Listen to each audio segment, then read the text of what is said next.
কিভাবে বুঝবেন রাতটি লাইলাতুল কদর? এই 4টি লক্ষণ দেখলে বুঝবেন এই রাতটি হল লাইলাতুল কদরের রাত। হাজার মাসের চেয়েও শ্রেষ্ঠ এই রাতটি খুঁজে পাওয়া প্রতিটি মুমিনের জন্য পরম সৌভাগ্যের। ভিডিওটি দেখার আগে আপনি যদি ইসলামিক ভিডিও পছন্দ করেন তাহলে ভিডিওটি লাইক দিন এবং আমাদের থিওরি অফ তাওহিদ ফলো ও সাবস্ক্রাইব করুন।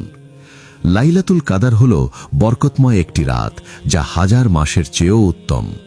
পবিত্র কোরআনে আল্লাহ তাআলা এই রাতের গুরুত্ব বর্ণনা করে পূর্ণ একটি সূরা নাজিল করেছেন। রাসূলুল্লাহ সাল্লাল্লাহু আলাইহি ওয়াসাল্লাম রমজানের শেষ 10 দিনের বেজোড় রাতগুলোতে এই মহিমান্বিত রাতটি খুঁজতে নির্দেশ দিয়েছেন। তাওহীদের অনুসারী হিসেবে আমাদের উচিত এই রাতের লক্ষণগুলো চিনে বেশি বেশি ইবাদতে মগ্ন হওয়া। রাসূল সাল্লাল্লাহু আলাইহি ওয়াসাল্লাম বলেন, আল্লাহ ওই ব্যক্তির চেহারা উজ্জ্বল করে দেন যে আমার কোনো হাদিস শুনেছে অতঃপর অন্যের কাছে পৌঁছে দিয়েছে। তাই ভিডিওটি শেয়ার করে অন্য ভাইকে দেখার সুযোগ করে দিন। আপনার উসিলায় কেউ যদি এই রাতটি চিনে ইবাদত করে তবে তার সওয়াবের একটি অংশ আপনার আমলনামায় সাদাকায়ে জারিয়া হিসাবে যুক্ত হবে। সহিহ হাদিসের আলোকে লাইলাতুল কদর চেনার প্রধান 4টি লক্ষণ হল: 1. নাতিশীতোষ্ণ আবহাওয়া। রাতটি খুব বেশি গরম বা খুব বেশি ঠান্ডা হবে না, বরং আবহাওয়া অত্যন্ত আরামদায়ক ও শান্ত থাকবে। 2. উজ্জ্বল ও পরিষ্কার আকাশ।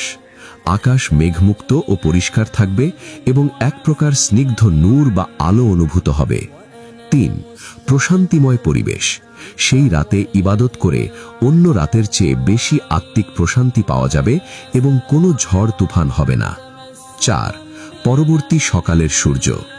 লাইলাতুল কদর শেষে পরের দিন সকালে সূর্য যখন উদিত হবে তখন তা হবে একদম সাদা এবং এর কোনো প্রখর তেজ থাকবে না। রমজানের শেষ দশকের বেজোড় রাতগুলোতে 21, 23, 25, 27 ও 29তম রাতে সারা রাত ইবাদত, কোরআন তেলাওয়াত এবং কান্নাকাটির মাধ্যমে এই রাতটি তালাশ করুন। আপনি কি আজ ইবাদতে মগ্ন আছেন? আমাদের কমেন্টে জানান।